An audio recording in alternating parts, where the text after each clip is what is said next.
असम विधानसभा चुनाव की तारीख जैसे जैसे नजदीक आ रही है, राजनीतिक दलों की रणनीति भी अब अंतिम धार लेने लगी है। प्रधानमंत्री नरेंद्र मोदी खुद चाय बागान की महिलाओं से मुलाकात करने पहुंचे। मेहनतकश मजदूर चाय बागान की महिलाओं से मुलाकात कर प्रधानमंत्री ने उनका हालचाल जाना, उनके दर्द को समझा। प्रधानमंत्री ने उनके साथ सेल्फी ली और एक सियासी संदेश देने की कोशिश की कि अगर असम की महिलाओं, असम के चाय बागान की मजदूरों, असम के आदिवासी, पिछड़ी, मजदूर, शोषित, वंचित समाज का कोई विकास कर सकता है तो भारतीय जनता पार्टी ही कर सकती है। लेकिन ऐसा नहीं है कि सिर्फ प्रधानमंत्री मोदी की नजर चाय बागान के बड़े वोट बैंक पर है। जेएमएम से लेकर कांग्रेस पार्टी तक सभी जानते हैं कि असम में चाय बागान वोट बैंक की ताकत क्या है। चाय बागान के आदिवासी सत्ता बनाने और सत्ता बिगाड़ने का काम कर सकते हैं, इसीलिए सभी राजनीतिक दलों की प्रायोरिटी में असम के चाय बागान के मजदूर महिलाएं हैं। इसीलिए आप देखिए, असम विधानसभा चुनाव में जेएमएम और कांग्रेस की तरफ से पूरी महिलाओं की फौज लगा दी गई है। असम, जहां खुद कल्पना सोरेन भी चुनावी मैदान में उतर चुकी हैं और प्रचार की कमान संभाल रही हैं। जेएमएम में उनका साथ देने के लिए लुईस मरांडी, जोबा मांझी, महुआ मांझी सरी के बड़ी आदिवासी नेताएं शामिल हैं, जो चाय बागान की मजदूर महिलाओं से मुलाकात कर उन्हें जेएमएम के पक्ष में मतदान करने के लिए कन्विंस करने की कोशिश कर रही हैं। कल्पना सोरेन खुद महिलाओं से मुलाकात कर महिलाओं का दर्द समझने की कोशिश कर रही हैं। वहीं जोबा मांझी, लुईस मरांडी और महुआ मांझी जैसी नेता भी लगातार ग्राउंड पर मेहनत कर रही है। कांग्रेस भी इस बार असम चुनाव जीतने में कोई कसर नहीं छोड़ना चाहती, इसलिए झारखंड की महिला कांग्रेस की नेताओं को भी इस प्रचार अभियान में शामिल किया गया है, क्योंकि कांग्रेस समझती है कि जो चाय बागान की बड़ी आबादी है वो झारखंड से माइग्रेट करके असम पहुंची है और वहां के चाय बागानों में काम करती है। इसलिए झारखंड से आई महिला नेताओं का क्या इम्पैक्ट हो सकता है असम में, इसकी जानकारी कांग्रेस को भी भली भांति है। इसीलिए देखिए, दीपिका पांडे सिंह हो या मंत्री शिल्पी नेहा तिर्की लगातार असम में कैंप कर रही है।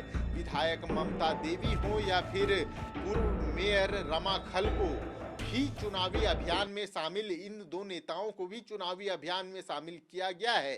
शिल्पी नेहा तिर्की तो लगातार असम में कैंप करके चाय बागान की मजदूरों से मुलाकात करना हो या सभाओं को संबोधित करना, पूरी चुनावी जो रणनीति है, जो चुनावी प्रचार है, उसका जिम्मा शिल्पी नेहा तिर्की भी संभाल रही हैं। ऐसे में सवाल उठता है कि जब झारखंड की बड़ी महिला नेताओं को असम के चुनावी प्रचार में बड़ा कमान दिया जा रहा है, जेएमएम कांग्रेस लगातार खासकर आदिवासी महिला नेताओं पर दांव खेल रही है, तो बीजेपी पीछे क्यों है? क्या बीजेपी को झारखंड की महिला नेताओं पर भरोसा नहीं है, खासकर आदिवासी महिला नेताओं पर? क्योंकि यह सवाल इसलिए उठाना लाजमी है, यह सवाल इसलिए उठना लाजमी है क्योंकि असम में बहुत बड़ी चाय बागान की बहुत बड़ी आबादी जो है वो झारखंड से माइग्रेट करके गई है। यही वजह है कि पीएम मोदी भी आज उन महिलाओं से मुलाकात करने पहुंचे थे। जो हमारे सूत्र जो खबर छनकर सामने आ रही है उसमें ये है कि झारखंड से बाबूलाल मरांडी, चंपई सोरेन, अर्जुन मुंडा और मधु कोड़ा जैसे नेता असम में जाकर प्रचार कर सकते हैं। लेकिन अभी जब हम यह वीडियो शूट कर रहे हैं तो आज से 8 दिन बाद वहाँ मतदान होना है, लेकिन अभी तक बीजेपी की तरफ से झारखंड की किसी महिला नेता का नाम सामने नहीं आया है। ऐसे में सवाल है, क्या झारखंड बीजेपी के नेताओं को बीजेपी की तरफ से इग्नोर किया जा रहा है? यह सवाल इसलिए भी उठना लाजमी है क्योंकि आपको झारखंड विधानसभा चुनाव याद होगा, जब हिमंता विश्व शर्मा ने झारखंड में चुनावी कैंपेनिंग की पूरी कमान संभाली थी। ऐसे में बीजेपी पे सवाल उठ रहे हैं कि क्या यह बीजेपी की टेक्निकल भूल है, क्योंकि सीता सोरेन हो या गीता कोड़ा, आशा लकड़ा हो या मीरा मुंडा, या फिर आप नाम ले ले आरती कुजूर का, ये ऐसी महिला आदिवासी नेता हैं जो अगर असम में बीजेपी के लिए प्रचार करती तो हो सकता है कोई बड़ा इम्पैक्ट डाल सकती थी। लेकिन क्या अब बीजेपी को सीता सोरेन और गीता कोड़ा जैसे नेताओं पर भरोसा नहीं रहा? गीता कोड़ा को अभी हाल में ही प्रदेश उपाध्यक्ष बनाया गया है।